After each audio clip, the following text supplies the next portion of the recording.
So yeah, I'm thinking about what I talked to my new friend on the video. It's on my site, my channel. I'm just kind of filling the gap here until I'm hoping he'll see it. He's probably asleep, but I just want to get it on recording here. So I'm just talking to my friends about some of the stuff we talked about.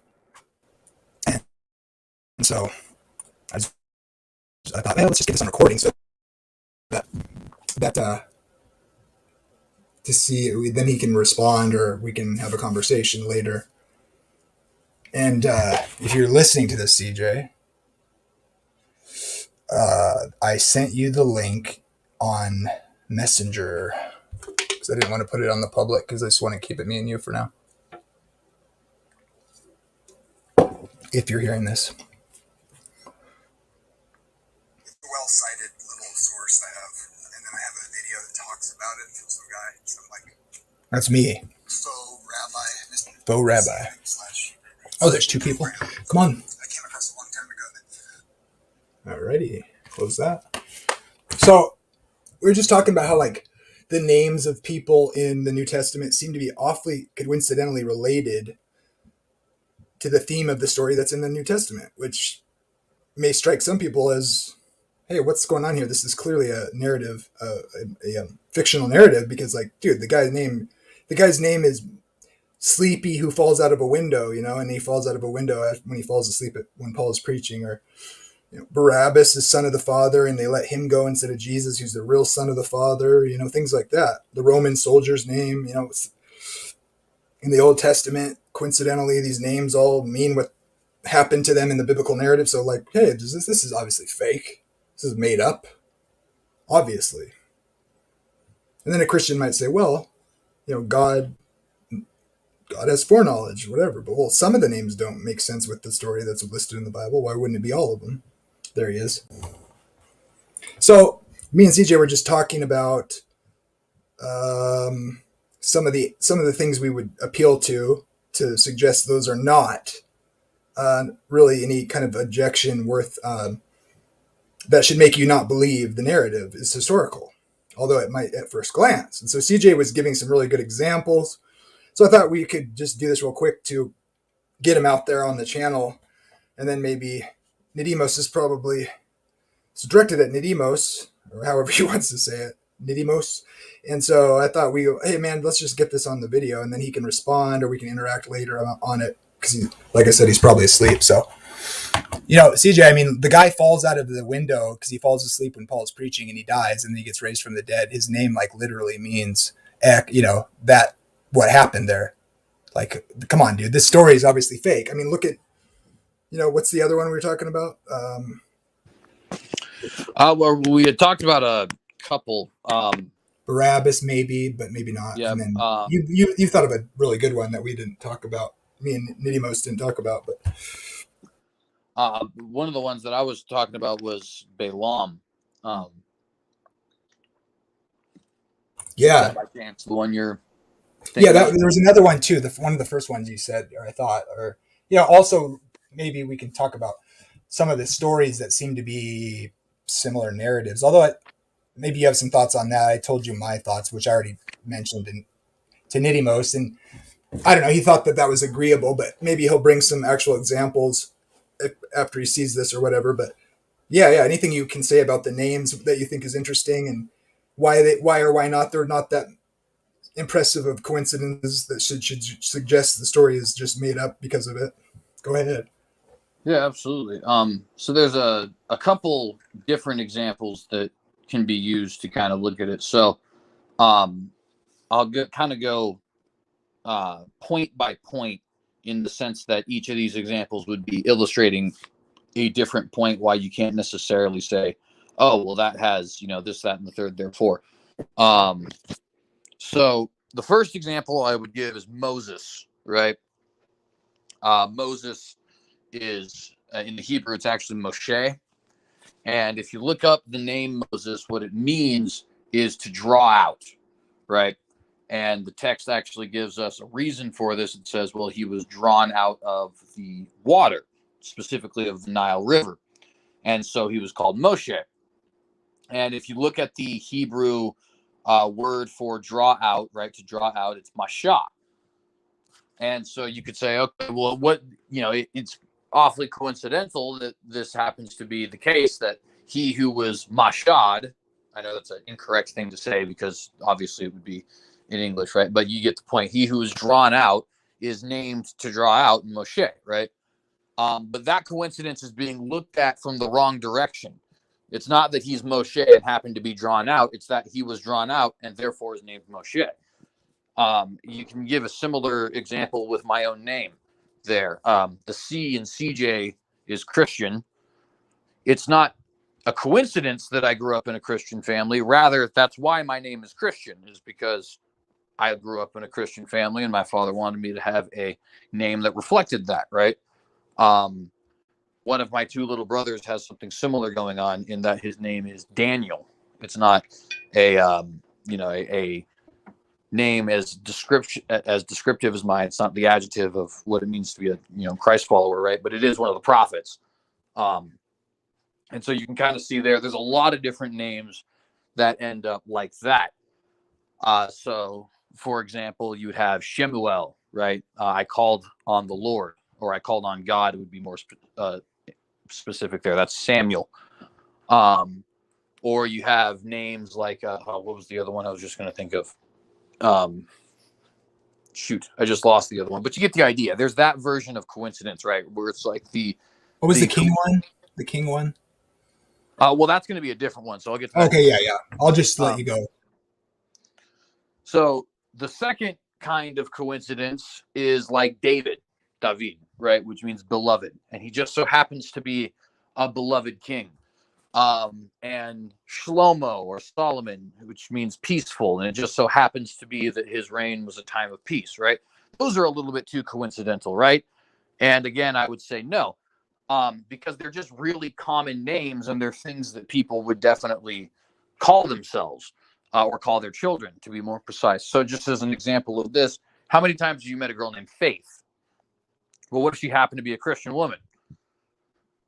Obviously, it's not because her name is Faith that she was a Christian woman, but because Faith is a really common name, the likelihood that you're going to meet a Christian woman named Faith is relatively high, right?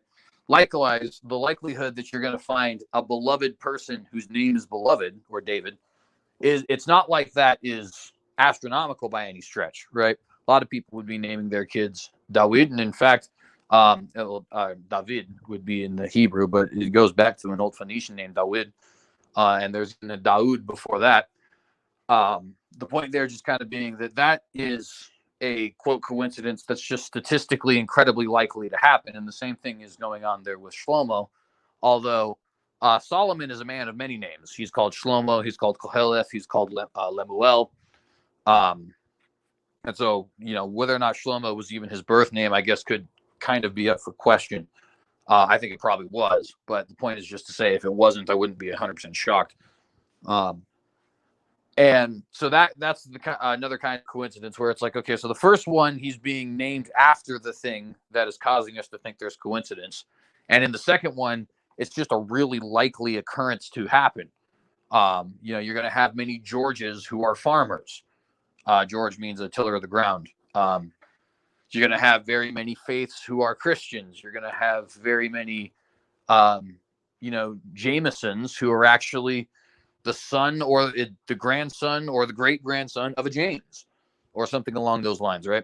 So that's another version of coincidence we see that's just incredibly statistically likely to happen. Then a third example of coincidence that you have there is kind of non-existent in a way, right? In other words, it only appears that way at like a first glance. And so this is where you get a name like Balaam, right? Balaam has that, when you transliterate it into English, it has that Baal name in it, right? Although actually it's just going to be Baal. It's just going to be Baal. And Baal is a pagan god, and he happens to be a false prophet. So it's like, that's kind of a little bit too coincidental to be true, right? The thing is, number one, Baal is actually not in Baal's time used to mean something other than Jehovah God, right? Because the word Baal just means husband or master, Sometimes it'll mean Lord, but the point is it's a quite general name. It's not just referring to a pagan deity. And if you were, a husband in ancient Israel, you would be your wife's Baal. You wouldn't be, or Baali probably. That's literally in the text, right? Like Sarai calls Abraham Baal in the Yeah, original language.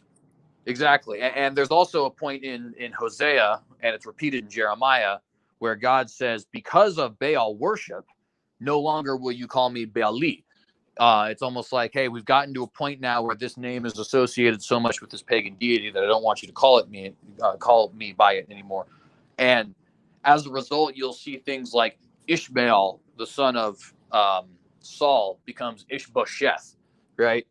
He was never called Ishbosheth in his life, but he's called Ishbosheth in the histories because they're trying to blot out that Baal name, which at the time it was given was referring to God Jehovah, not God Baal. But then also you have the problem of Baal in the Hebrew, or excuse me, Balaam in the Hebrew is actually Bilam, Bilam. So it's not even actually referencing the god Baal or using that kind of a name, right? The actual root that it is from, so that second portion of it means people. So like Yisrael means the people of Israel. And then Baal means not. So it's basically saying, not my people. It's similar in that sense to the name Lo-Ami that Hosea ends up naming his one of his children. And so those are sort of your three versions of coincidence, I think, that can sometimes apply here. And there's other versions of it too, of course, like, for example, Abraham has his name changed from Abram to Abraham, meaning a father of many nations, because God intends to make him the father of many nations, right? And so that's that kind of thing happens all the time. Yaakov has his name, which is Jacob, has his name changed to Yisrael to commemorate an event. I've got one. My name Jamie actually is a derivative of Jacob, and so, or I think, and or so I've heard or read, and Right. that means supplanter. And I'm a replacement theology guy. No, Well, I don't know. I mean, that's the kind of thing you could do though with it, but like, am I really replacement? I don't think so. Well, and sometimes too, you do have, and this is where the kings come up that you were just referencing. You do have things that are just purely coincidence, right? So, for example, Eliyahu, which is Elijah. Eliyahu means my God is Jehovah, right? And Elijah's God was Jehovah. In fact, he was even a prophet, and one of the great prophets, even. So it seems like it's too good to be true, right? Except that's just a really common name in the Hebrew world at the time and even now, right? And we have examples of a name like that, not that exact name, I don't think, but names like that being applied to people who are not particularly swell people. So, for example, Elimelech, right, means God is king. Most of I guess Elimelech is not necessarily a disliked figure in the Bible. He's not Ruth's, he's Naomi's husband. But he's certainly not somebody who we have any reason to believe he's like particularly holy or religious. He's just a guy. He's just a dude, right? But if you get even worse with that, what about the aforementioned Ishbaal, right? Ishbaal means man of Baal, right? And as we had already talked about, Saul was a worshiper of Jehovah. So when he said son of Baal, he means son of the Lord. He means son of Jehovah. But Ishbaal happens to be a bad person. Or at the very least, a person who is antagonist to the guy we're supposed to be rooting for, namely David. And you can kind of just go, or Abimelech, my father is the king.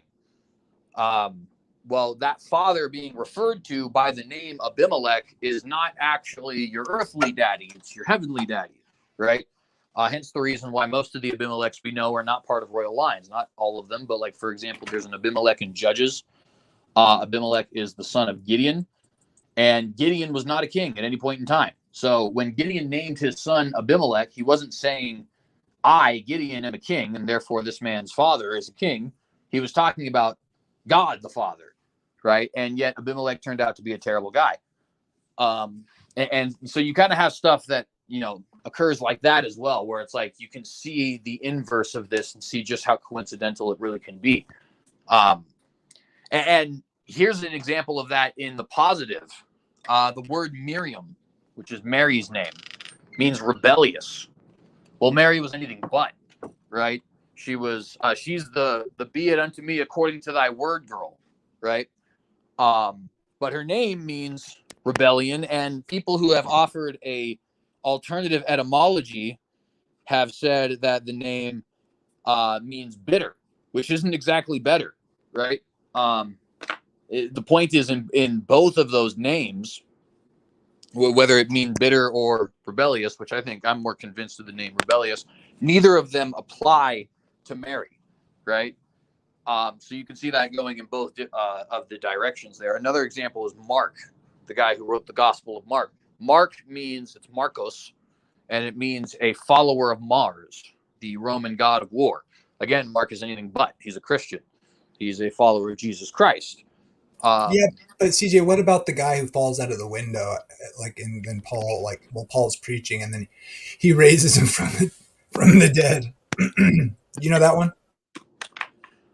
I'm going to go ahead and look that one up real quick because I'm not familiar with his name, but I am familiar with the story. Yeah, me too. I haven't looked at that one yet. I thought that was an interesting one. But while I'm talking, go ahead. Yeah, go ahead. No, you go ahead. I'm looking. Well, so while I'm talking about it, or while I'm looking it up, rather, I can mention something that would be very similar to that, which is something you've already mentioned, Yaakov, right? It means supplanter. And the word supplanter very much applies to Jacob, right? And you're right in the sense that he stole the birth. Well, he didn't steal it, but he sells the pottage to Esau for the birthright. He also lies to Isaac to get the blessing of Isaac upon himself rather than upon Esau. And Esau even says, and truly he is well named, saying that he has supplanted me these 2 times.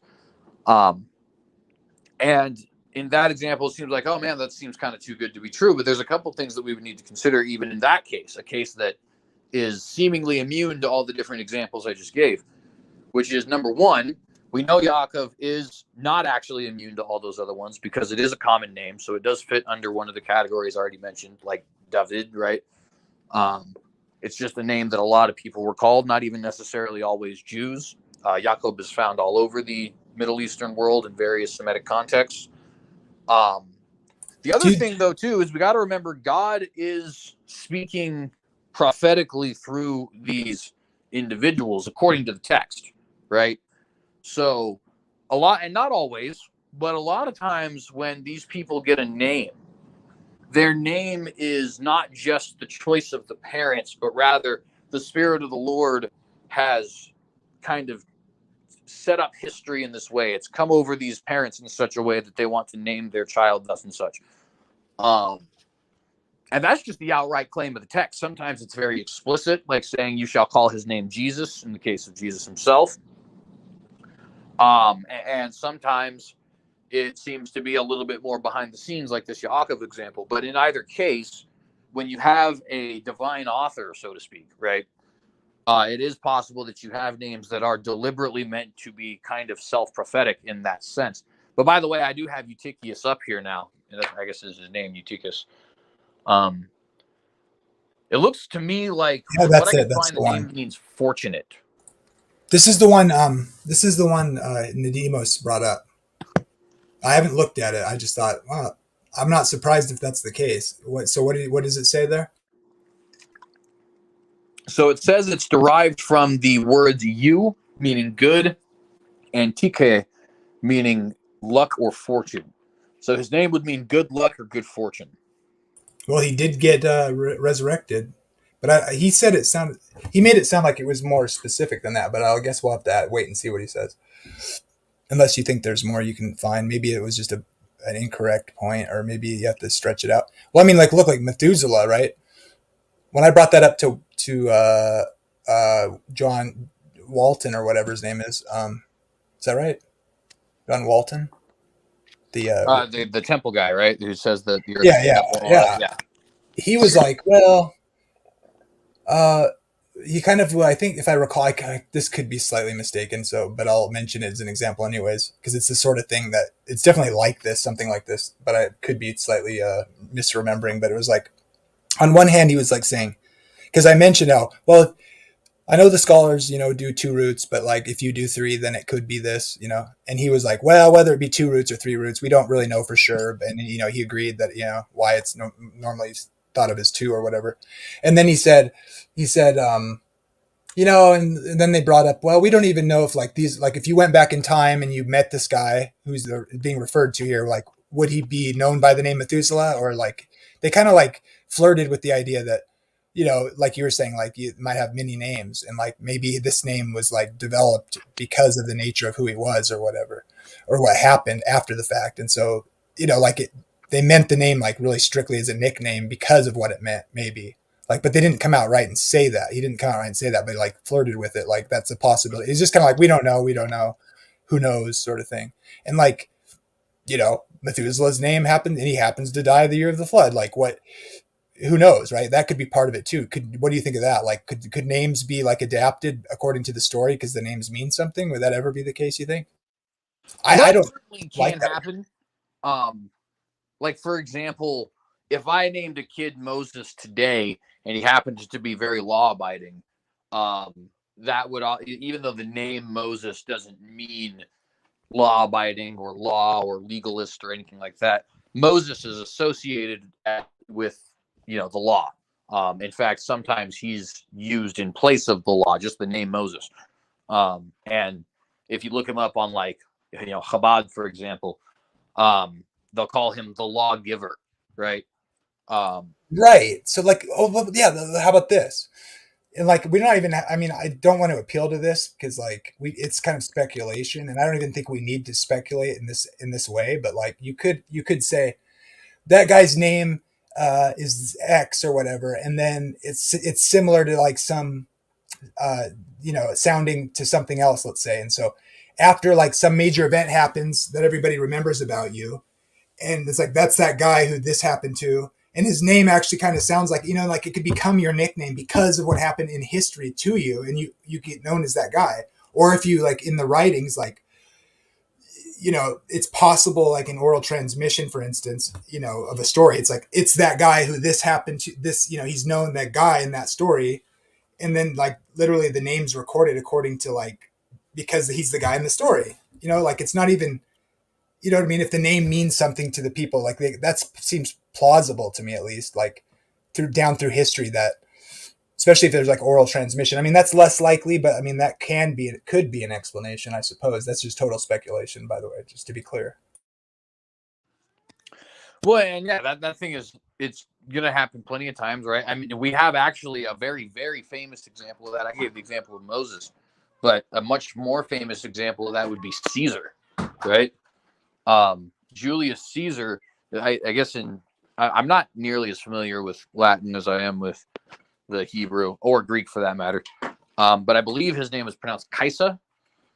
And that name was his family name, right? It was actually his family name.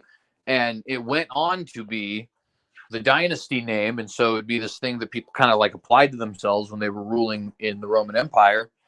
And that eventually would become names like Kaiser, the German emperor, or Tsar, the Roman emperor, or excuse me, not Roman, Russian. And so the point there is just to say that this name, which was just a name, it doesn't mean ruler. It's just Julius Caesar's name, but Julius Caesar ended up having that name immortalized, by virtue of everything he did, and his descendants afterwards did the same, and eventually that just became a word that meant ruler. So it is possible for you to go in that direction also. Oh yeah, totally. And we can see this happen. This is kind of a joke. I have to premise that because my jokes are often not funny, and so it could be misunderstood. But like as the language gets more and more pathetic, as we degenerate, as we can record historically speaking in America, Like if I said, "Hey, that president, top hat and beard," you know, everybody knows who I'm talking about, and after a while, his name's just going to be like top hat, bearded top hat, or something, and then that just melts down into like ooga booga sort of thing, if you get what I'm saying. Where it's just like a degeneration of like, well, I can't remember names. You can't expect me to remember names and dates or whatever. It's just that bearded hat guy that lived in a house that was white, a house of white. Well, and you know what is, though, a real world example of that, actually, in the same vein, that is still kind of funny because we haven't been too far away from these events, but like Einstein, if you call somebody Einstein, to call them genius, right?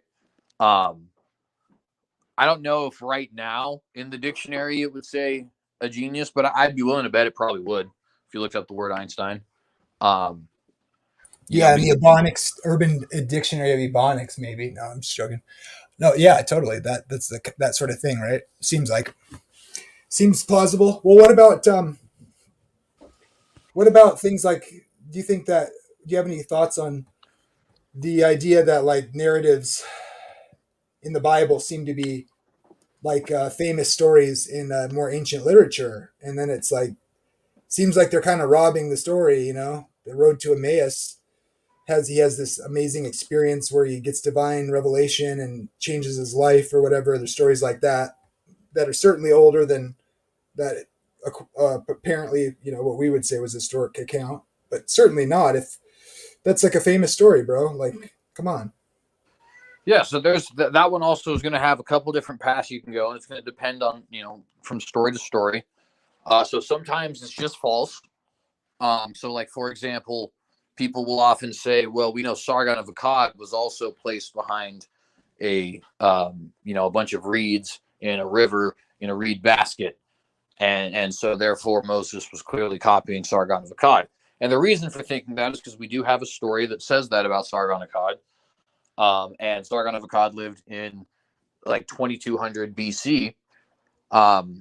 Even by a low chronology, it would still be like 2000 BC.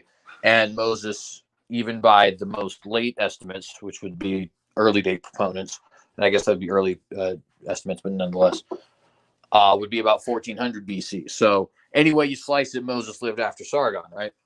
Thing is, the story about Sargon being placed in a reed basket and floated down the river is from a 7th century BC text. So that's 600s. So it's true that Sargon lived before Moses, and it's true that the ancient Near Eastern people told the same story about Sargon and Moses, but it's not true that that story was told about Sargon before it was told about Moses. It appears to be quite the opposite, actually. Two historical figures were around. One of them had this happen in their life, and the other one seemed to have had that appropriated for their own life, and the latter other one in question would be Sargon and not Moses. So sometimes it's just wrong, right? Other times, you're going to have situations where this is just part of the human condition. So I think the road to Aeneas is probably a good example of that. But to give one that would be a little bit more detailed, you could have something like King David, and King David is a lowly shepherd from a non-royal family who ascends through the ranks through military conquest to eventually become king of a united monarchy that was not united before him, though partially so. And you could say, okay, that has happened to Genghis Khan. That almost happened to Tecumseh, who was a Great Lakes Native American war chief. You How could could I say, forget Tecumseh? I remember that from grade school. yeah, and so you have, and those are just two really quick examples. But the point is just to say, very often you have people who have come from, very low means, sometimes even the exact same tasks. And even that isn't really that coincidental when you consider the fact that people didn't used to have very many jobs. So, like, really, are we super shocked that both Genghis Khan and David would tend to animals? Well, no, because what all did you do? I mean, it's not like anybody was being a rock star or a post office receptionist back in those days, right? The amount of jobs you had to do is pretty limited. You're probably either a shepherd, a farmer, a soldier, a priest, maybe a bureaucrat, but then you're probably not, you know, a lowly tribal rural kind of person if you're in some kind of bureaucracy. And even then, that, you know, your version of bureaucrat is not what we're talking about in 2022. It's a much different kind of idea. You know, so sometimes it's just like there's a limited number of stories you can tell, and a lot of those times those stories are going to be things that have happened in the past to numerous different people. So This is why I no longer believe Abraham Lincoln is real. I'm an A Lincolnist because of this right here. You know, President Top Hat Vampire Hunter. Clearly, this is a made up guy. You know what I mean? And that's another funny example of that too. It's not one I'll mention too deeply here because I don't think the Bible is guilty of it. But there is also the, you know, the fact of sometimes people add legend to somebody's story, and the person themselves actually did exist, but all the legends aren't necessarily true. Obviously, we know that Abraham Lincoln did not hunt vampires, and yet that is something that exists. Abraham Lincoln Vampire Hunter. And it may sound weird to us, but 1,000 years from now, when archaeologists are looking at the ruins of ancient America, historians are going to have to try and piece together, is this Abraham Lincoln figure a real guy? Right? And that sounds super bizarre to us right now because we live here and we know he's a real guy. But 1,000 years later, 1,500 years later, 2,000 years later, you don't necessarily know that. What you know is there's a big giant statue of him in the Capitol. Well, that's something that people usually do with idols, right? Not necessarily real existing people. He probably invented Christmas too. Well, and even you think like he's got the, you know, he's got the writing on his great statue. Do you even know how to read it 2,000 years in the future? Maybe, maybe not. Maybe you have people arguing about what does the word emancipator mean, provided they even have the full thing. Right? It means something to do with pants, and probably something gross. In fact, I think his mother's name is Ishtar and his dad was Nimrod even. And by the way, I've made a similar argument. It goes something like this: because the good Right Reverend Rob Rowe, the Pope of Down Under, everybody loves his Matrix, you know, homily or whatever. So I often wonder if even 50 years from now, if people will be saying, "Hey, you know, the Ethiopian church has the Matrix in their canon, so I think eschatology should be learned from the Matrix movie. Clearly, that's canon. So, you know, I mean, look at there's churches with that in their canon, like, so it's obviously it should replace Revelation because it's canon. Just saying, you know, because and then we see the head of the church at Down Under is even preaching about it in his sermons. You know, the Matrix, it's like the one, you know what I'm saying? Yeah. No, the thing is like you know, it's spoken in humor, but it's not a even close to off base kind of position, right? I think all these different apocryphal books that ancient Jews would read, but they never put in their canon. And we now have them available, and we know that they speak very religiously, and we know that religious figures quoted them. And so, hey, this must be missing books of the Bible or something like that, right? And I mean, thank God that we actually have some of the history preserved that we did, because you could imagine what would be the case if, for example, we didn't have a Talmud, right? Not that the Talmud is good for religious purposes, but in the sense of like this particular historical problem, or if we didn't have an Origen when he was writing about, you know, these are the different books found in the Old Testament. Josephus, same thing. Most areas of the world, we don't have those things. And when you think of the Abraham Lincoln example, you know, imagine hypothetically there are 5 major people. We live 2,000 years from now in a new country that speaks a new language, right? And we're digging up the ruins of ancient DC. And throughout all the archaeological work that has been done in the United States of America, we have found 5 major pieces of evidence for Abraham Lincoln's existence, right? One is a textbook of some kind that's very straightforward, talking about him being, you know, the emancipator, freed the slaves, all that other kind of stuff, right? And you know, however this textbook would manage to be found, I don't know. It would obviously be in very rough shape if it was 2,000 years from now. But you get the idea, right? So we find something like that. And everything else we find besides that is a statue in D.C., a movie about him being a vampire hunter, a political cartoon that exaggerates his features tremendously, and a piece of lost cause propaganda that talks about the great evil tyrant Abraham Lincoln, right? What are you supposed to do with that? You don't understand the language. You don't have any of the other information. You're just playing a guessing game. Now, one guy's going to come. Nephilim.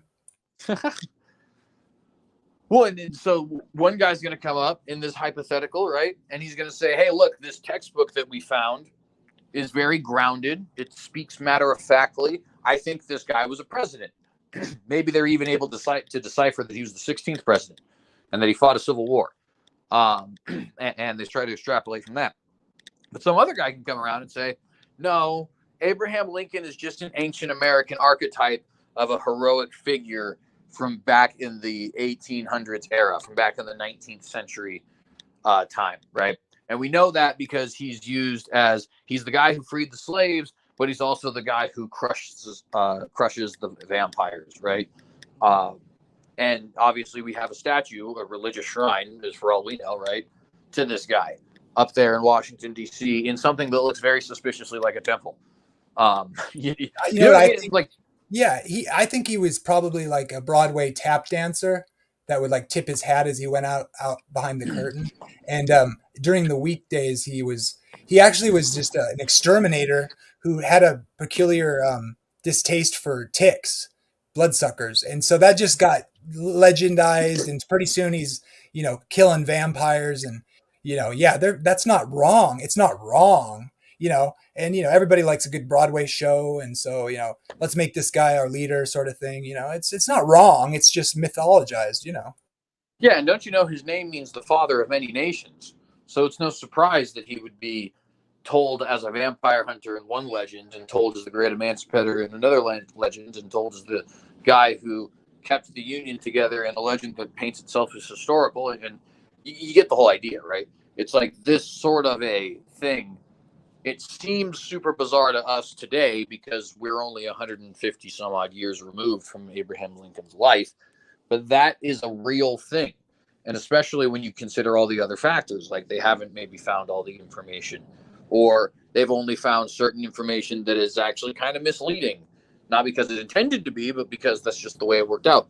Or maybe you don't know how to read English, or barely know how to read English, or there's a bunch of people arguing over what certain English words mean.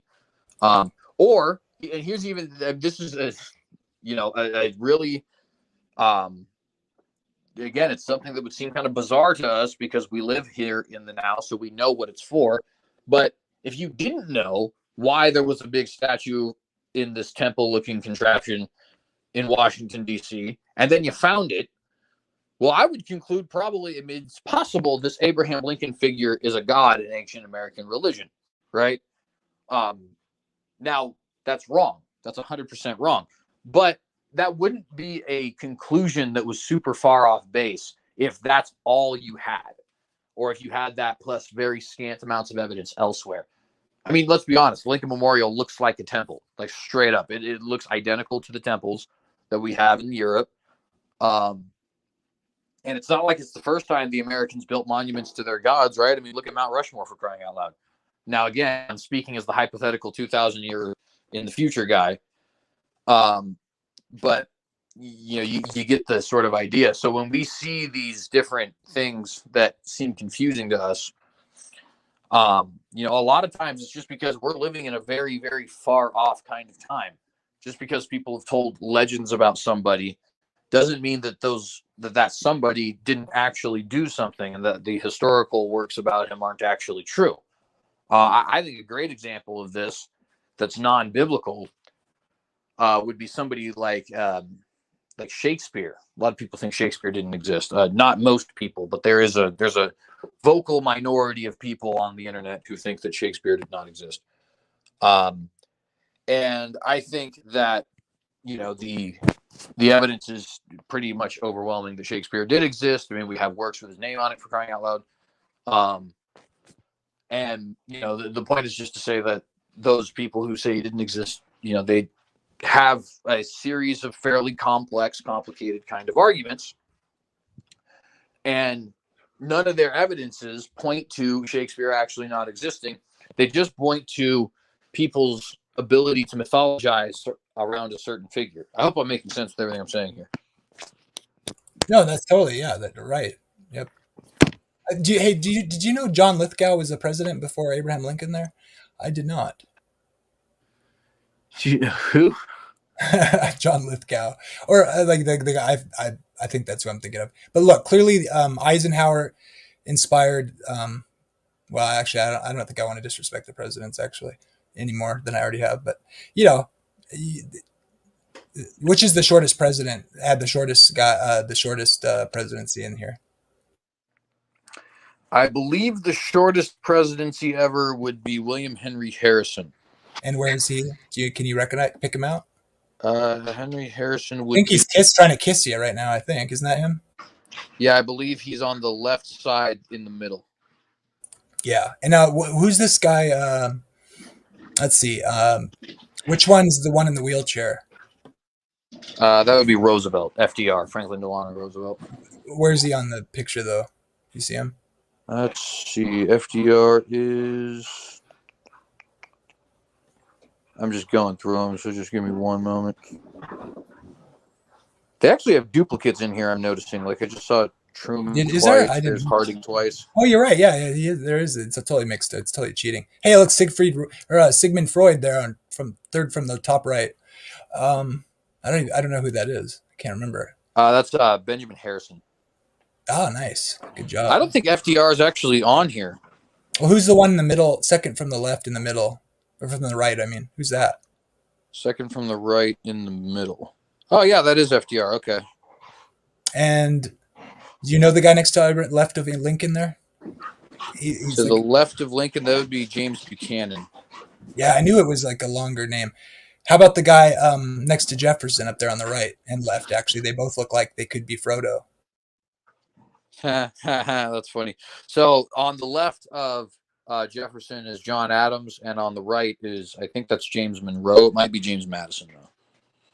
How come these old presidents get colored photos? And did you say Adams? That's Adams? Adams is above Frodo on the right of Jefferson, I thought. Who's that? No, Adams is the one on the left. In fact, the first four, I think, are actually in order. Washington, Adams, Jefferson. Yeah, that's Adams. Yeah, the second, those are in order. Yeah, the Jefferson. Who's the fourth one? I always forget. I can't remember if it's Madison or Monroe. Whichever one is not fourth is fifth, though. Okay, yeah, that sounds right. Okay, that's good. You beat me. How about this young feller? I think he's probably the youngest one besides Kennedy there. To the left, two over from Lincoln. To the left. Two over from Lincoln to the left. That's Polk, James K. Polk. James Polk. Oh, fun fact about James K. Polk: he has been voted the most attractive president in American history. It's the hair and I don't even know what. Oh man, that's not a joke though. He actually was voted. I've heard that. Yeah. That's I've forgotten a lot of these. There's like so many of them are on the tip of my tongue. Yeah, obviously from I guess Ford, from not Ford, who's next to Eisenhower on the left. It's on. I can't think of his name. To the left, Truman. Yeah, basically from Truman on, it's pretty easy to remember for me. There's Teddy up there. Who's to the right of Teddy Roosevelt? Right of Teddy Roosevelt is William Howard Taft. Taft, yeah, I knew that one. Actually, also in order. Yeah, and then the next one is one of those forgettable presidents, I think. After that, the next one there. Woodrow Wilson. Woodrow Wilson is the worst president of all time. Yeah, no, I meant the other direction. Who's that guy? Oh, McKinley. William McKinley. Actually, that whole thing is in order there. McKinley, Roosevelt, Taft, Wilson. That's another 4 in order. Yep. Right on, man. You know your stuff here. Can you tell who's under Eisenhower there? Yeah, actually, that's Gerald R. Ford. I know. Yeah, those are in order then, yeah. Picture. Except for what's Nixon doing after Reagan? Where is Nixon? I can't see Nixon. He's next to Reagan and Carter. Oh yeah, at the very bottom on the. He's actually duplicated there. He's next to Ford on one side, which is accurate actually. Yeah, he snuck in there twice. This is obviously Pat. You can see the Who's the guy with the big forehead? Is that Lucifer or no? The guy with the big forehead in between Carter, and it's funny because you can just see their foreheads and you can tell who they are. That's That Ford. in between Nixon and Carter is Ford. Yeah, Gerald Ford, Homer Simpson, in other words. But what about above Eisenhower? Who's Above that guy? Eisenhower, that's Calvin Coolidge. That's one of our nation's greatest presidents, actually. I think Personal you're opinion. related to that guy, aren't you? He's got a big brain. He's got a big okay, last one for bonus, the bottom left forehead. Bottom left forehead, Andrew Johnson. Far left, Andrew Johnson. Yeah, close to you at the bottom there. Yeah, that's Andrew Johnson, I believe. We'll have to play president flashcards sometime. Wouldn't it be fun if you could do on these streams? You could. There's got to be like overlays or something with like where it'd be so cool if you could like have contestants and like where you could push a button and then lights up on the screen to whoever presses it first and have like a game show that way with questions. Wouldn't that be fun? Oh yeah, for sure. I think we could make our own up by just like using something else clever or whatever, right? Like we could have like make little LED light things with a button. You could just put them up by the like next to your somewhere in the camera or whatever. Or there's other ways you could do it, right? You could make like two avatar pictures that are the same, like one's red circle and one's a green circle, and you just click over your avatar picture. That would work. You know what I'm saying? Yeah, I think that probably would work actually. Like Well, kind I of know like they have like little quizzes that like I listen to this guy vlogging through history a lot, and he sometimes does like quizzes live. it's a great idea. That'd be fun. We should try that. Yeah, Because it would get people like involved to like, and if you got like a little bit popular, people would start watching it probably, and then like you'd have like competitions. I think anything you could do where it would be like where you could compete and like, you know, especially if it was like, you know, for clout or whatever, and then you could help you like get more viewers and stuff that way, you know. And I think you'd do good at something like historical Jeopardy sort of thing. I remember Jill, if Jesus is Lord, like sent me I don't know if it was an overlay for like Jeopardy, but I'm not sure exactly how that would work. It wasn't a program. I think it was just an overlay. Oh, you know what? Hillary's emails just pointed out, and he's right. The final column is Yeah. actually a duplicate of the fifth column. Yeah, that's what it is. Yep. It just got glued together that way. Yeah. I was seeing that when I saw how Truman and who was the other one? Truman and Oh, you know what? Hang on, I just figured this out now too because of that. So if you go left to right through the first four columns and then go down from there, it's actually in order. So it's Washington, Adams, Jefferson, Monroe, Madison, then Quincy Adams, Jackson, Van Buren, and so on and so forth. That's actually okay. That makes a lot more sense out of this now. Hey, Mikey. I was talking to you with the mic off. Yeah, I see what's going on there. Any thoughts on what we were talking about before we were doing presidential flashcards? Oh, me, Mike? No, I was just listening. I was going to show you an example of how you can raise your hand, but we're getting distracted. I'll just listen for a minute. Zoom does offer hand raising. If I have the choice in settings to tap, go into the chat room or raise my hand or lower my hand in Zoom meetings. But no, quite honestly, if you like want to say something, you know, like you have 10 people up there, maybe they should put their cam on and then they can hold up a sign or even a literal hand thing. Well, I was thinking you can make a duplicate of your whatever your avatar is and just put like a big red dot in the bottom corner and then just make a duplicate of your picture in your options for choosing your avatar and just have one red with a red dot and a green dot. And then you just open change, you know, the thing where it brings up your pictures and just have it down in your corner, edit your your avatar. And then you could just click like I am, see mine's blinking, just at the same picture in the same spot. And then it would just, you could put a green dot and a red dot. That could work. Yeah, it's definitely got to be bigger than what they are, both Zoom and in here. They got to be bigger. Yeah. Well, yeah, like you could go like this, but so do you have any ideas about what we could? Well, here I'll just stop the stream unless you had more to say on the thing to Nidemos there, CJ. Any other thoughts on that? On the coincidences of names or stories in the New Testament or even in the Old Testament? I mean, I remember one I haven't looked into that I found kind of troubling was scholarly paper on, of the ancient Near East that was talking about like in, I don't know if it was Assyria or whatever, I forget where, Acadia or whatever, that there seems to be like certainly older story that sounds a lot like the what is it? Jericho coming down in 7 days, marching around the city, something like that. Yeah, I would need to know, I guess, a little bit more about what specifically is referenced there, because a lot of times when you get to some of the particulars of these stories, it's kind of just not true. You know what I mean? Like the classic example is the December 25th one, right? Nimrod was born on December 25th, and it's like that's just not in the text, and it's not in the ancient myths either. It just doesn't exist. It's not anywhere. Somebody made that up at some point. His slop, easy to remember. His slop, easy to remember. No, seriously, all the pagan things. I don't like to convey this. A lot of people will lose whatever, but no, all your gods, that everybody gets all their information today from that maybe several years ago, they all got their information. It all traces back to Hislop, and Hislop essentially made it all up. But no, go ahead. I can't talk. You all are good. Well, yeah. Go ahead, Steve. Well, and it's just to say, and thank you for the source there, because I think that's actually, I think I've heard that before, and I believe that's right as far as the Nimrod claims. I know of a lot of Hislop's other claims. I've never seen that one directly, but I've heard it from enough people that I think it's true. Is it an acronym or is this a channel or something? Oh no, it's a guy from the early 18th century, Alexander Hislop. Oh, okay. Yeah. I never heard that name.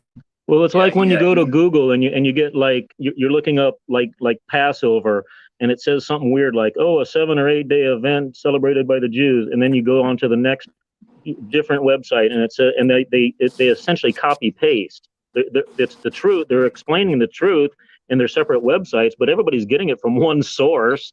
And they all essentially did that with Hislop. We can't really find anybody before that saying that, December 25th and December 22nd today. But no, amen, brothers. Yeah, and I think that's a similar thing that might be happening with some of those stories too, right? Because a lot of I have yet to find a duplicate story that was not explainable by way of just being a very serious part of the human condition.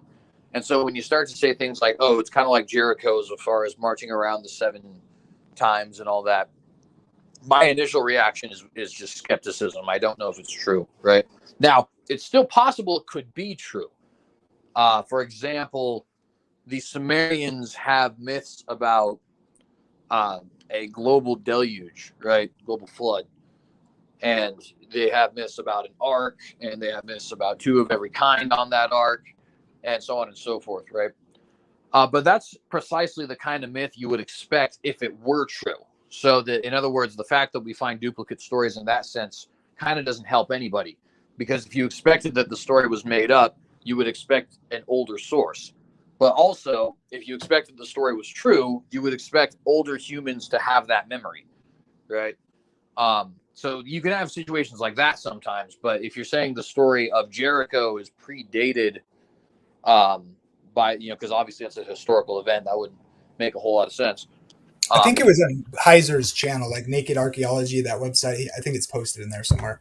There's papers on this regarding the 7 day week too, like something to do with that. I think it's interesting. I didn't take a close look at it. I just remember coming across it when I was looking at his information about the calendar a long time ago, and I need to check that again, in fact, because he had a really good interview. It was like a couple hours long, where he talks about the scholarship on the issue of like the 360-day year calendar and the mystery of like how so many cultures had that calendar, yet we seem to know that they were very good star, keeping track of the stars, and so like there's really no reason to think that they were just like being sloppy because of their inability to track the seasons. Like they were like obsessive with it, yet like we see all these some more that were less, but advanced cultures using that calendar, and then they all suddenly start to kind of seem to like realize they need to like fix it at the same time, but there's like, and historically, according to these people, that they don't have any connection, and so it's almost like suggestive that something changed. It's interesting. I remember him talking about it, and like there's like really good scholarship, and then no one really has a good explanation to what was going on there, except for like they try to say, well, they just liked the 360 because of the six decimal system, or like the nature of a circle and the 12 zodiacs or whatever. But it seems that they like seem to all notice it change, a need to change it or adjust it or something. They said, I can't remember. That's probably a bad. Hey, do you know anything about that? Well, yeah, I think that actually might. Now, granted, a little knowledge is a dangerous thing, they say. So, the fact that I don't have serious expertise in this could be going against me here. But I have studied calendars a good deal, mainly because I've studied holidays a great deal. And to me, it seems like a very simple kind of answer. If you are following the lunar cycles, you're getting roughly 30 days per lunar cycle. Technically, it's 29 and a half, but roughly 30 if you're rounding up, which everybody does. And it takes roughly 12 of those cycles for you to be at the same spot in the year that you were last time this was occurring, right? So in other words, every time that you are experiencing incredible heat, well, if you count 12 lunar cycles, you're going to be experiencing incredible heat again, right? For what I mean by that is like a June or July month or something like that, right? Every time that you are having a harvest, you count 12 lunar cycles and you're back at that harvest, right? So that I think is where the 360 comes from, is just a 12 times 30. Yeah, but why did the Jews have that originally? Because God wouldn't have given him a calendar that got off yearly, would he? Well, I think that you also have to bear in mind, though, the same thing would be equally true of the sun, right? So just like ancient people would observe the lunar cycles and say, hey, I can see a pattern here, they would do the same thing with the sun. And it wouldn't take very long for people to notice that you had to sync those things. In fact, it would probably take like 4 or 5 years, because if you think about, the lunar cycles, if you actually do the 29 and a half days, which is the more technically precise measurement, you get 354 days in a year. Well, 1 year goes by and you lose 11 days, and 2 years goes by, now you've lost 22 days, and 3 years go by. I mean, it's pretty difficult for you to not realize you're a month behind, right? And that's only 3 years' time. So wait. One thing, though. I don't think they could have possibly counted 29 and a half days, because you have to have an evening and a morning for a day. So they wouldn't have been able to like go 29 and a half days per month, because they'd have to go the full day for that month, wouldn't they? Well, the reason they say 29 and a half is because the lunar cycle can take either 29 days or it can take 30 days. So the average comes out to 29 and a half. Yeah, I get that. But I mean, as far as practicing, like on the end of the month, like you wouldn't be counting per month at 29 and a half. You couldn't, because you'd have to count that whole day waiting for wouldn't you? I mean, wouldn't it be, think about how that would work in time? Like, because presumably we're saying, I mean, like, you can't count half a day as you're going through it through one day after the next, right? You know what I'm saying? No, yeah, I get the point. I just think that it might not be quite as important as you might think, right? Because the 29 and a half is just simply an average. But when you do the math of your 629s and your 630s, yeah, that's what you do. Some of them would be 29, some of them would be 30 or whatever, right? Or exactly. 30. And you get to 354 by the end of the year.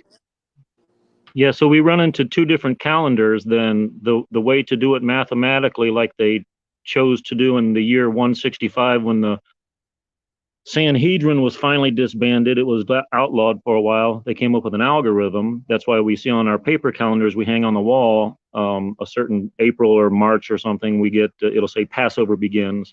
But we, us that know it all and we have all the answers, we know to use the renewed moon as the month, but also the barley has to be in a state of ripeness called Aviv. KJV says Abib. So I wanted to tell you guys, I put in the private chat this interesting article. I'd be curious what you guys think of it. I think it's interesting about it's a Hebrew roots argument with actually decent sources for its claims in there, given in the document, and it's kind of essentially a defense from the text for a virgin birth over a non-virgin birth, based on the like the like the Lamb in lamb in Lemmer Bay or something. Have you heard you that? heard that? Correct. Well, not like the Catholics, but where it's perpetually virgin, even after the brothers and sisters, whatever, whoever was born afterwards. But no, that it really doesn't matter if you're trying to do some Rabbi Tovia Singer stuff with Isaiah 53 or whatever the heck it is, where they're predicting about the virgin birth, and they're saying, oh, is it a little girl? Is it a woman? Is it a virgin? Oh my God, it doesn't matter. At that time, just till about 50 years ago, anybody under 20 essentially was a virgin. It's not even up for discussion that she had to be a virgin. The stars kind of not astrological, what do you call that? The bad kind, but no, the good kind, like signs and seasons. Betula, the virgin. Yeah, that's very important.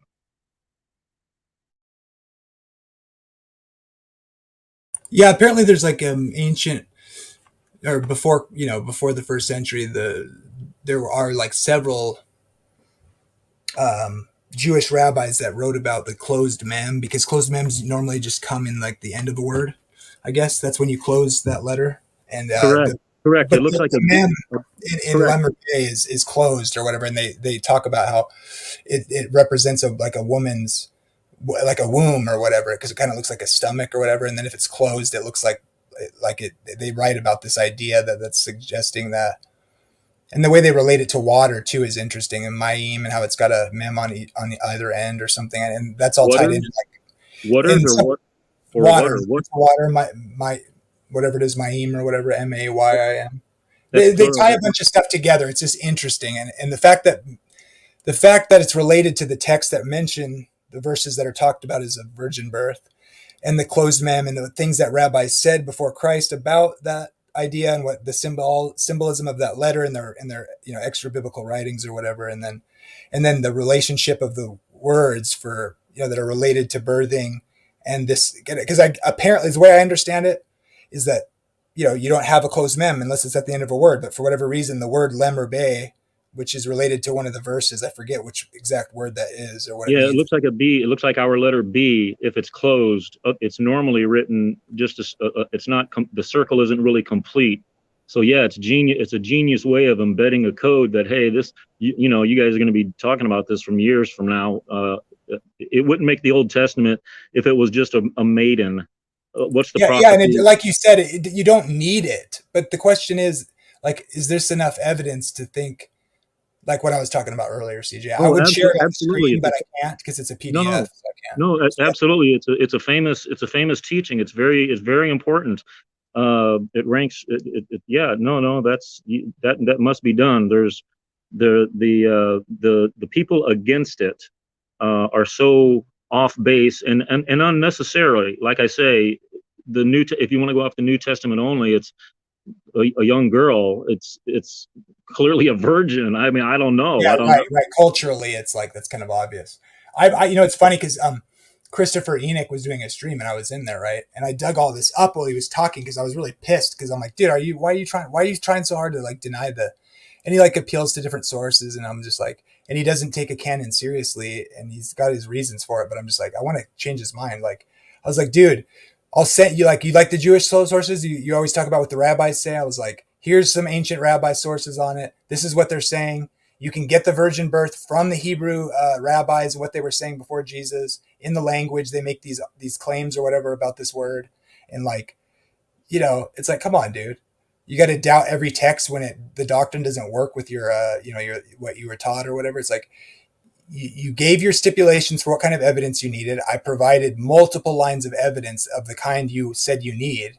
And now that's the problem with not having a canon. If you just say the Bible isn't ordained by God, he goes off like, well, the Torah is, from God. And it's like, if it disagrees with that, so I don't accept Paul. And it's like, and then I'm like, well, yeah, but what about Second Peter then? And what about like Acts and Luke? And it's like, he doubts all the books, and like, well, it's not that they're not good books, or they're like that these men that wrote them weren't apostles necessarily. It's just like, But I don't follow Paul.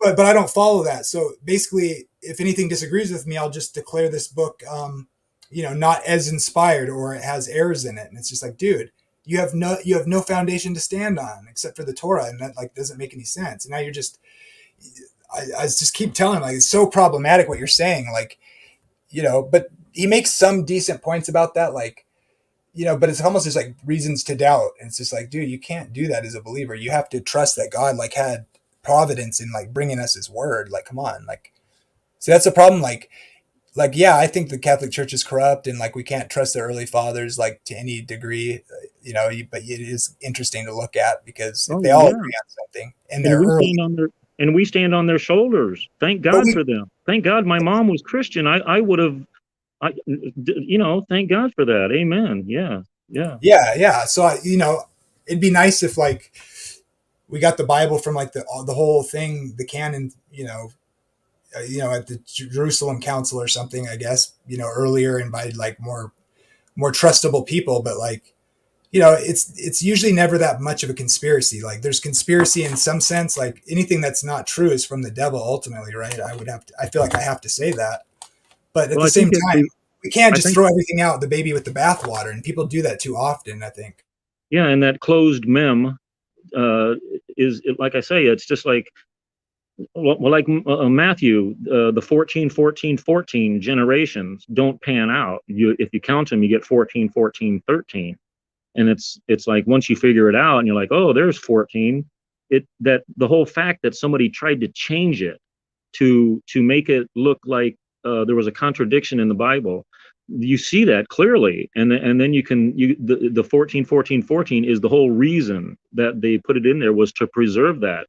If you could ask anybody that doesn't know about it, if they count out 14, 14, 13, they're not going to have a good explanation.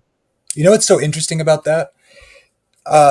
One explanation for the historical view of a day for a year with like the 1335 and the 1290, which is just like 30 more than 1260. It's been 1,335 years since that Dome on the Rock has been built. Yeah, well, one of the things the guy I was looking at, because I was just starting to look at this aspect of the historical view. There's just Oh, so I saw much. that video. Yeah. Go ahead. I saw that video. Yeah, Go you can. I think that breaks up. I think I forget which number it is, but it's interesting because there's like a story in one of the books of Moses. I forget which one. I think, or maybe it's Judges or one of those books. But he points out like the Israelites experience, like, I forget. I can't remember everything it is, but there's like a obvious pattern about like the Israelite journey, from Egypt to the the wilderness and then into the land or whatever. But he points out that like the overall narrative, there's like some kind of 3-period thing in a kind of an odd increment of like, I forget if it's 4, I forget what it is, but like it breaks up in that the same kind of pattern, that the way it overlays with the other time prophecies is really interesting. It would seemed really, and then you see that same kind of thirds, breaking it into thirds.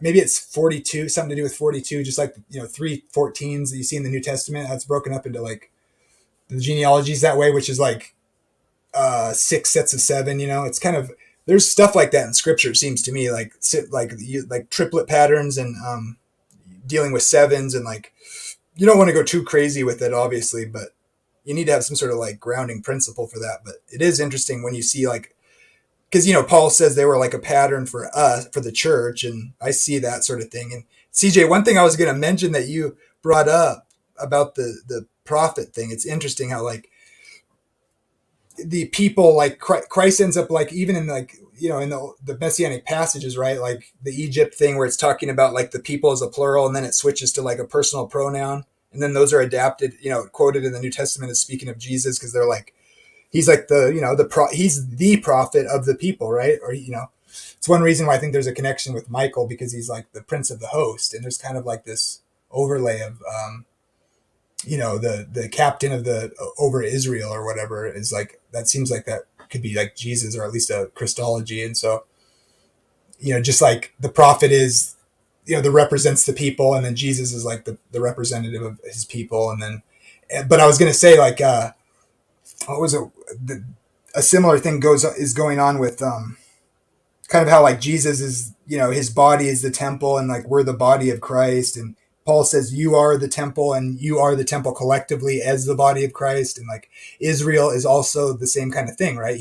Christ represents the whole group. So like everything flows back to Christ. his people from both ends, sort of thing. Or you can look at it. It's just kind of interesting how that kind of, and how that matches with like he's the Word made flesh. He's like, and all the typology about him being how that works. It's almost like the Bible's a two-dimensional version of like history, which is about Christ in the flesh, in reality, and in Scripture. All that. I'm realizing how ignorant I was about that. So, what's that say? Free weed? Oh yeah, you saw my hand raised. That's how I'm going to raise my hand from now on. Nice. Hey, the Bible doesn't condemn it, so no. I couldn't read it actually. No, it was for it was like when YouTube first came out. It was like a YouTube joke. There was a cop convention across the street, and I held that sign up like, but they couldn't read it, but the picture could read it. You know what I mean? Well, I think that's how. Yeah. I think that's how Biden won. He offered everybody like a dime or whatever if they voted for him. Well, we had a kid up here in Omaha, a 10-year-old shot and killed a 16-year-old over a $10 bag of pot. Was that little yummy? And we come to find out that it was actually the 15-year-old shot the 16-year-old, and the 10-year-old was like just there, and coincidentally just ran away to his father's, which was in Michigan, but it was a planned trip. They found it out later that it was a planned trip, and the kid did not do it. But when we first heard the story, I thought, if 10-year-olds are shooting 16-year-olds over a $10 bag of grass, I'm going to go out there with a sign that says free. Well, I'm going to go find some weed first, and I'm going to go out there with a sign saying free weed and give it away. You can't murder. A 10-year-old should not be murdering. But we found out it was different anyway. But no, we used it for a picture, like a joke picture for early YouTube. Well, you could do like a needle exchange, only bullets for pot. No. Haven't you seen I know. Those zombies? Oh my God, they didn't legalize it. They they're zombies walking around, bebopping around like meth heads. Just you couldn't preach the word to them, let alone here's a meal. But oh my God, they're zombies. Well, not everybody. My uncle does it every day, and he runs a business. But whatever. Meth? But no. I'm just talking about weed. Oh no, the zombies. Okay, yeah, right, yeah. Well, the worst ones are the one I used to be, which is opiates, not heroin, but Exactly. It used to be like, or still is, whatever is number one. It's very powerful drug, very powerful. The opium wars, of what, 1200? These guys have known. Oh my God, we go to Afghanistan. Oh, let's kill everybody except the poppy seeds. Leave the poppy plants alone. That was a coincidence, man.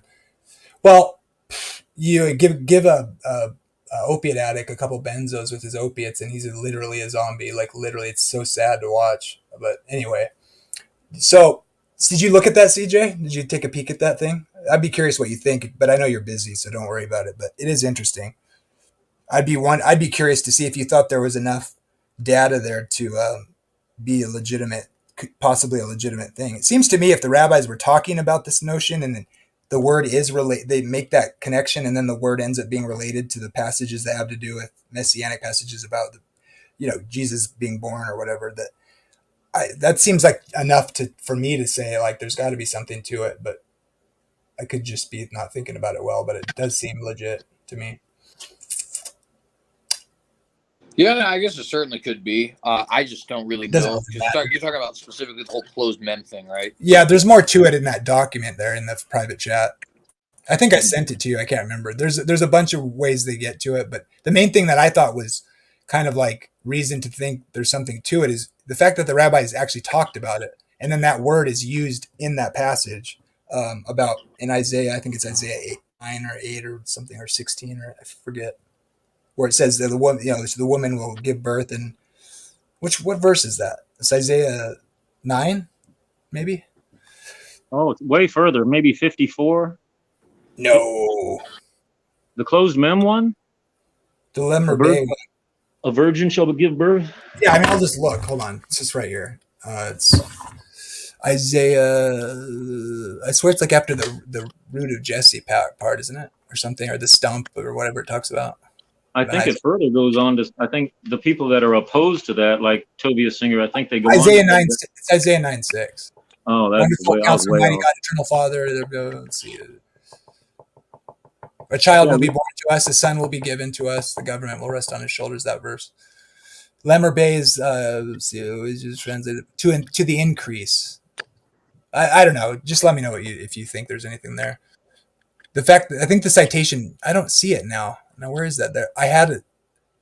I thought it was in here. There should be like where it gives the rabbis associated with the womb thing. Sefer Yetzirah 3-4 Bahir 85 Etz Kaim Sher Ha Yer. I don't know how to say it. Maybe that's just one source. I don't know. Anyway, it doesn't matter.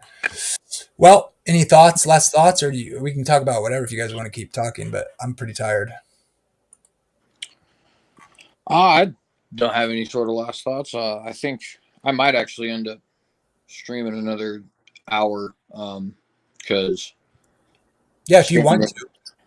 Well, no, Standing is potentially wanting to do a part 4 for cool. our takedown of inspiring philosophy. Oh yeah. I don't know if you saw the last message that I think that was the one I wanted to do talking about. Have you seen his video? It's fairly old on Genesis 3. Obviously, probably, but I'm not recalling off the top of my head.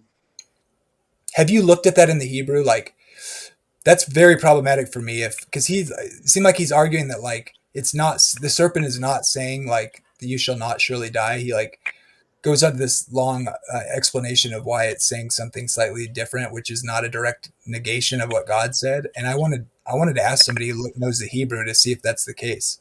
Because what's important to me about that, if it's true that like you can translate that reliably and not have it be like the exact opposite of what God said, when the serpent says you shall not surely die and God says you shall, and you can manipulate that in such a way that it's legitimate and it's not that dichotomy, that seems problematic based on what Jesus said, about he's a liar from the beginning. Don't you take that to be the first lie in the garden? Or am I just... I think there was 3 lies at once. He said from the tree, when in fact God said the fruit of the tree you shall not eat. He said trees, so she has to correct him on that. The second, of course, is that he could have been referring to the tree of life, tricking her that way as well. There was 2 in the midst. He's pointing into the midst. You got a 40-acre farm and you say it's over there in the North 40. Well, there's 2 trees side by side in the North 40. They never saw the tree of life. They never ate from it. Because when they saw the tree of knowledge of good and evil, she examined it. She saw that it looked good to eat. It looked good for food, so she tried it. But he's tricking her 3 different ways. He says, yeah, well, God said you can eat from every tree but this one. So Satan or your pastor or the Pope is telling you what God said a different way. Oh yeah, God said you can't eat from all of the trees. Okay, so but it's the fruit of the tree. So she corrects him on that. And then of course the other thing, I just wanted to throw that in there. You were going to end it. No, I didn't want to start a whole new. Well, yeah, there's one thing. CJ, can you remind me your position on because I know I don't really like. I've come to like deal with it, but like I can't remember exactly how you said it. Like I said, when I say like it seems like man's not immortal intrinsically in the Garden of Eden because God just simply takes away the tree of life and then he begins to die. And you were saying that you don't think that is necessarily what's going on there. Like to think of it that way, like man's mortal without the tree of life, and then taking it away makes him mortal from immortal. So like it's a dependency on God's provision. I like to say, but like, what was your argument again of why you think man was intrinsically immortal?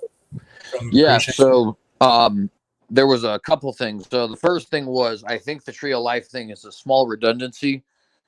Because even if true, it only explains the mechanism how. It doesn't actually negate that they were immortal. Although I don't believe that the tree of life was the mechanism that caused them to be immortal, but it is important to note that.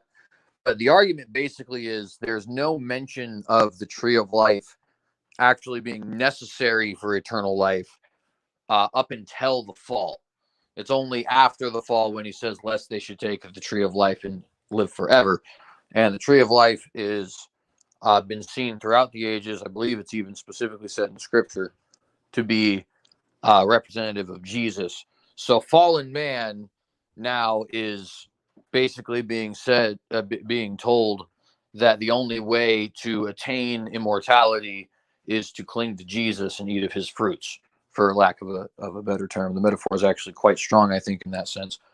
But you would have to say they had permission to eat from it. They just never did, is my position. That, I mean, it wasn't forbidden, right? You're not right. right. But it's just that they wouldn't have to, is the main thing, right? So, like, in other words, Adam and Eve, if they hadn't eaten of the fruit of the tree of life, would not have been mortal because of it, right? The Bible doesn't say that they had to eat from it, or even say that they should. It just says you can, kind of like you're saying, like they have permission. But what about the thing where I don't quite buy that is that it's kind of like a weird argument, I guess, because it's kind of like it's a negation, like, but like it never says they're immortal either, and he says, like, it seems to me that it's directly related to the fall. Like he says, now man knows good for evil, so I'm going to take away the tree of life, lest he keeps eating from it and lives forever. So you're saying that just means if God had left it there, now that he's basically cursed to start begin to die, then he has to take that away because it would be provision to, in his mortal state, continue to live forever by eating from it. Essentially, you're saying. So like he became mortal, and then God takes away the tree of life because he The could choice, then the get choice away to with. eat it, I would say. Yeah, The choice to eat it, I would say, was taken away, and certainly the spinning thing later once they were cast out. But at that time, yeah, go ahead. it just seems like it's like that's a redundancy in the sense that, like, what was it there for uh if taking it away makes it, he's saying, like, one thing for sure is, like, maybe he's made so he starts to die before God takes it away, and then God takes it away because if he did eat from it, then he would keep on living even though he'd been cursed with mortality. But that seems like it seems more likely to me that it is taking it away so that he'll begin to die. Is there, why wouldn't we think that? Like, it just seems like what was the Well, point of the tree of life well, otherwise? because I think they were kids, like Jesus said, unless you convert and become as one of these. You can't really think that you're young, but you have to convert. But no, I think they were kids and they were just naturally growing up, only they didn't last a day before somebody raped her. That Sabbath day, the serpent came in. But no, I think they were children and that they would have, because they weren't ashamed of their nakedness, and they would grow up and they would have the choice of drinking of the tree of life, eating of the fruit of the tree of life, and regaining their youth. But I think it all happened too quick. Like immediately after they were put in the garden, that Sabbath day, he died, 930 years later on a Sabbath day, I would presume, because he didn't die in a day. And if you want to use God is 1,000 years as a day, I don't know. That's, it's almost Well, 1,000 years he lived. He didn't live exactly 1,000. It would have been more prophetical, whatever the hell, if he yeah, lived exactly 1,000 years and 7 days. Go ahead. well, here's the thing. I don't know how serpent seedy you actually are there, but I would like to violently rapture that belief away from you. Oh no, I'd just convince you. I don't care to argue it. I'd just convince you. Well, I mean, I just think, like, for instance, like, oh, like the children are called the fruit of the womb, so maybe they were like eating babies or something. Like, that's the kind of thing I think of, like, when because like this is where I think this is where, like, this typology stuff I think gets misapplied. But maybe you mean something different. I don't mean to, like, pin that on you. I just mean like people are like, they get really sexual with it, and it's like, oh, it's a snake, and like the trees represent people, but it's like, I think that's an example to, in my mind, and I don't have it all worked out in my thinking on this, but like, I think that's like a misapplication of, like, the kind of typology that's embedded in the story. Like, yeah, Jesus is the tree of life, but like that doesn't. I don't think that means we should, like, start thinking that that they're literally. I want to say the tree of life is literally how God gave them eternal life, and but it represents Jesus in the greater scheme of, like, history. But like, it's because I take the story, literal. I feel like we ought to take all the things it's saying just straightforward, and then see the imagery behind it that tells a greater story, but not let that inform the definitions or whatever. I don't know. That's just my Amen. Amen. Amen. A child should be able to read it and understand, but a child like born into people that eventually knew what the heck's going on, and we don't know yet. So, but yeah, a child should be able to read it also.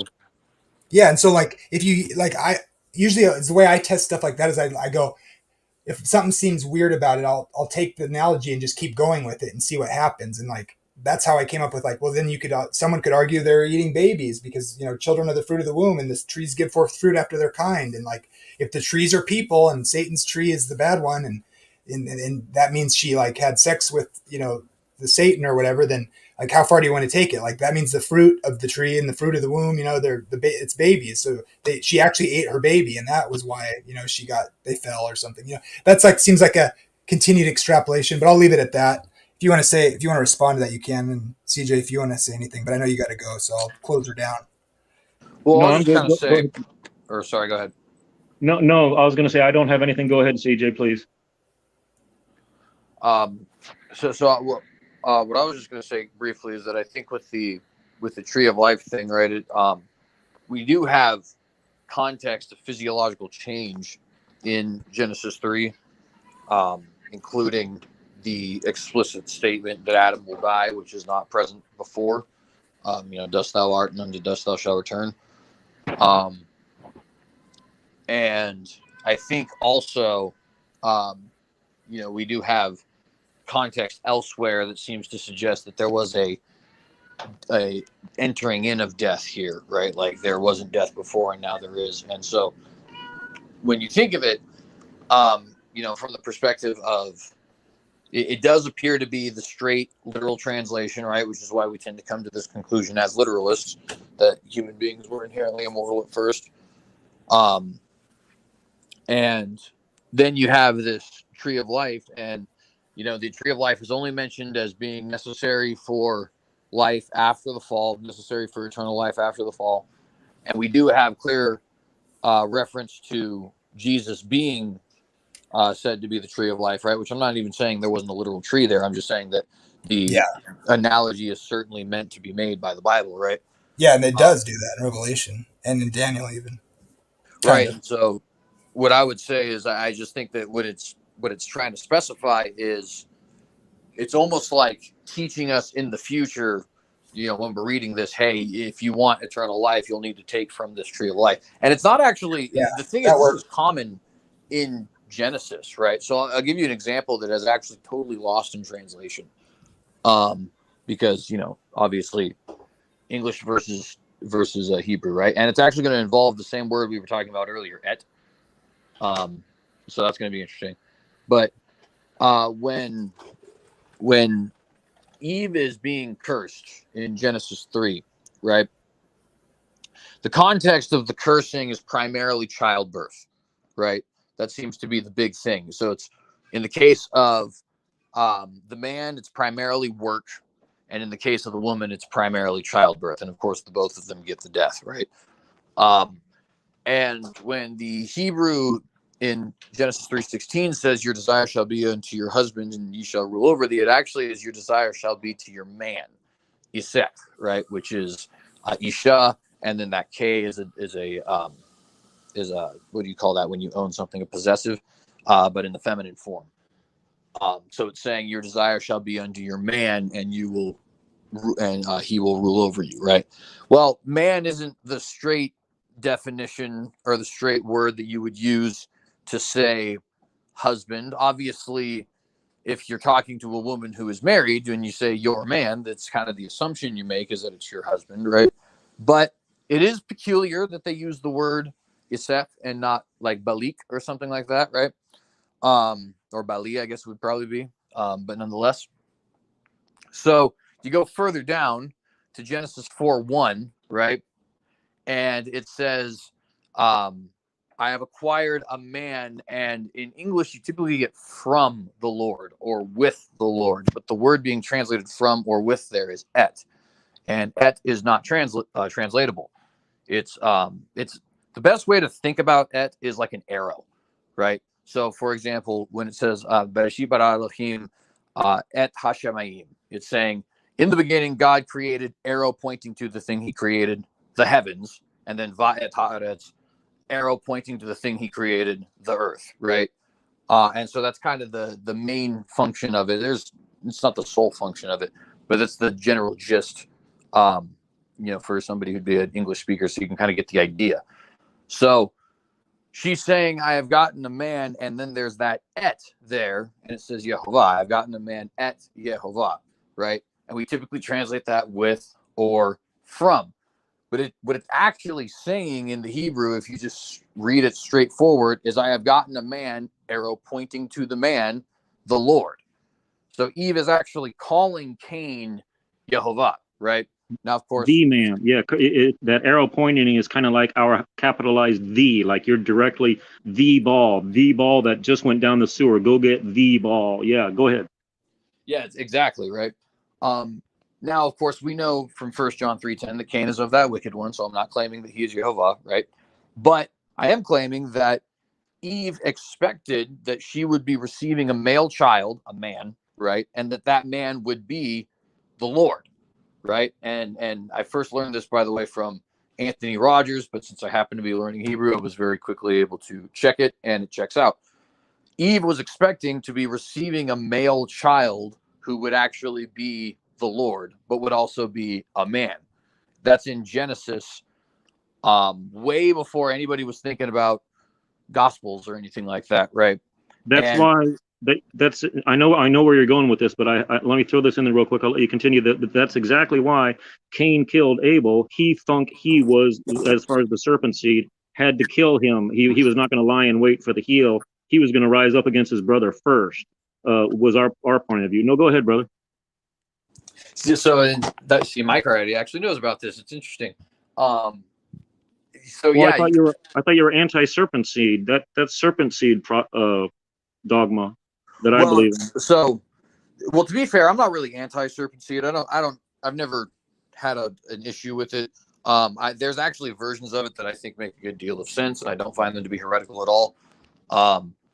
But my point was strictly linguistic. To be You fair, just lost your salvo. say again. You just lost your salvo. Well, No, to be fair, these conversations of, because praise is really big in the serpent seed, and so we've all kind of discussed this before, and there are versions of it that are significantly different than Right. In stupid versions.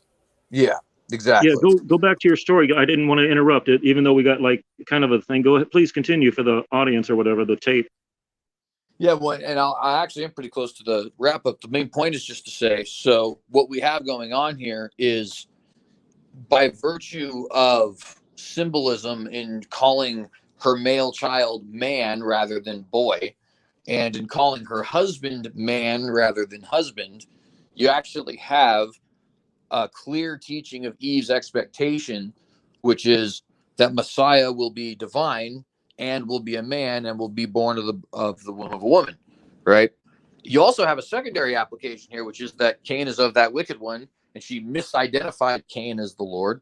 And the woman who is taken out of the Son of God, that's clearly something you could see echoes of the bride in, right? The bride of Christ is called the church. The church comes out of Christ himself, or his body, right? So think about that. The body identifies one of her own offspring falsely as the Lord, right? So you have two different things here in Genesis 1 that you can kind of very clearly see. One being expectation of a man-born Messiah, of a woman-born Messiah to be more precise, but one who is a man, right? Who is divine. And number two, prophecy of an antichrist, right? And by the way, this isn't stuff that I'm just making up. This is actually something that a lot of people have talked about already, including the rabbis from way back in the day, because it was always peculiar. Why is it using the word ish rather than Baal? Why is it using words like et here where it shouldn't be necessarily? And now that's kind of like similar, I think, to what we have going on here in the form of this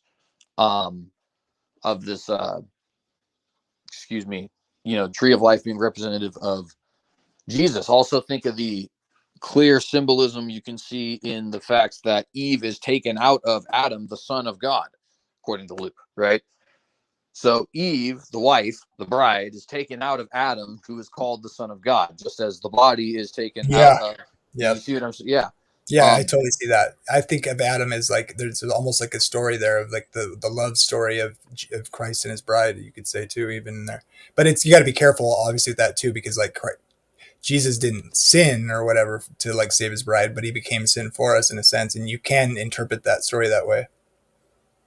Exactly, and my point in even bringing any of this stuff up is to say when we're saying stuff like, "Oh, I think that tree of life symbolism is really important," it's because symbolism is everywhere in that book of Genesis in particular. Not that it's Everywhere, not literal. yeah, Yeah, because that's the mistake the OEC makes, right? They'll say, "Oh, well, we see the creation week is clearly symbolic of a temple dedication," and what I say to that, what I've said to Rob Rowe in the past is that's totally accurate. That's 100% right. Why does that mean it's not literal though? exactly. That's my whole point. That's my point. Hey, CJ, look at the views on this. Look at that one there on 4th of July. Look at that. Oh my goodness, that's crazy. That's not even a theology thing. You're cheating. I know, right? That seemed really quiet. Hold on, let me see if I can fix it. But because that one was so loud, we'll check it out on my channel. You can just see them real quick. But that one's look at this other one.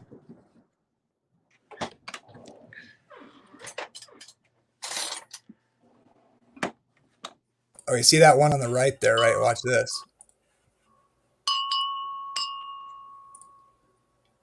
$3.2K. What is going on? I can't figure out why. Like this one got 19. I like when I posted these, they didn't have descriptions, and I don't know if this is why or not. It's just it could just be confirmation bias because I haven't tested it very well. But when I added a description on the next one, this is the first one I added a description on, and Oh, that's hilarious. He didn't get disconnected, did he? I think he might have. Oh, that's hilarious. Oh, I got my trumpets saying that's a good Lord trumpets. We better watch out. Y'all repented. There's the trumpets. Y'all repent recently. too late. yes. Too late to store food. You better repent. There's the trumpets right there. Yeah. CJ, I don't know if how much that really helps the channel or not. Like obviously like the one I did yesterday has only got 7 views, but the one before that, I think I sent it to you too right after I made it, but I was just joking around. I wish I could have done it better, but I had those giant things people blow on to make a wish or whatever, dandelion things, but they're big ones. And like I was just thinking about how everybody's just like doesn't agree with each other on everything, and it was really annoying. And then I was like thinking about like that, and then I was like, hey, wait a minute. And then I like had a surge of like, testosterone or something. I was like, you know what? Like just follow God's rules, love people, and follow his laws. Like I wish Christians were, loved each other, and then I was gonna like blow on it and do like some cheesy thing with blowing and making a wish or whatever, and I threw it in the fire, and I was just like, follow God's law of love because it's truth. And so I thought it was a good idea. I wish I could produce a better video, but I like the notion of it anyway. You just do what God says and it'll go better, That's just my opinion. So, Well, hey man, that was fun. Do what God says. I think that that's one thing that the modern church has gotten wrong, certainly. And in defense of my Baptist brethren, because they are very often free grace, but to be fair to them, Baptists are amongst the most holy lifestyle churches in the country. So I think their theology is a little inconsistent, but their lives do at least seem to demonstrate that they do care a great deal for God's holiness. So yeah, Amen. This is the last. Yeah, amen. The last thing I'll say is, I'm pleased to say this.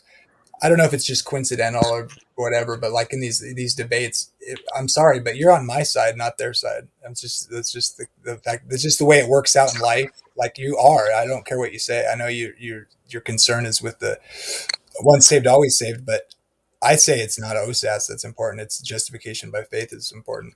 But either way, like we all face every day the decision to obey or not. And so I say, look, whether it's Calvinism, determined or whatever, the saints obey God. And when they don't, they repent and they trust God and they never stop trusting God. And they do. And when they sin, they repent. And there's a sacrifice for our sin or whatever. The question should never be, hey, how many? Yeah, but dude, come on, man. We all sin. Don't try to pretend like you're so holy. I was like, I never said I was saved by my works. You pinned that on me. I know I'm not saved by my works. I'm saved by God. And so, look, I'm not saying I'm perfect. Far from it. No one ever asked me that. They just like to like, hey, well, tell me what you did last night when no one was watching. It's just like, well, actually, I didn't do that, and if I did, I would ask for, I would ask for forgiveness for it. And it's like, should be saying to each other, encouraging each other not to sin, and then when we do, we should be, sorrowful about it. And like that doesn't mean you think you're saved by your works. It's called the Christian lifestyle, and I think my reading of First John today made that clear.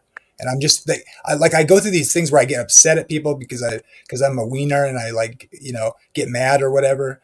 But then like at the end of the day, I really think I'm really concerned about the way people think about this, and it's not the Calvinist version, like the strong Calvinist version like CJ has. But it's like, look, dude, I mentioned like keep the commandments, and it's like, no, you can't keep the commandments. If you break one, you've broken them all. You know what no one ever notices about that verse? What that's also saying? It's stringing the commandments together because he's referencing the 10 commandments. And if you've broken one, you've broken them all. Does that mean if you've broken one of the 9 or one of the 10? I would say it's reference to the 10 commandments. There's no counsel in the new covenant that says, okay, when Jesus died on the cross, all the laws were just like didn't exist anymore. Just think about that logically. I would argue, or I would exhort anybody. Think about that logically. Was it suddenly not okay? Was it okay to murder between when somebody mentioned it in the New Testament writings and after Jesus died on the cross? Was there like this period before it happened to be mentioned in a particular letter that wasn't really biblical? Wasn't a Bible book yet. It was just a letter. Like, who did it apply to? And like, even before Sinai, was it, did God, maybe God never even had to tell him the rules, but he told the first couple, and he seems to think it exists when he's talking to it before Sinai in Exodus 16. I would just say, look, I think they're the kind of laws that are just like always the case, eternal in one sense, or like from the beginning. They all seem to just be intrinsically what is good or bad, or righteousness or not. And so now I'm going on my soapbox here. I'll leave it there. I don't want to keep you guys any longer, but thanks a lot for coming. I had a lot of fun talking to you guys tonight.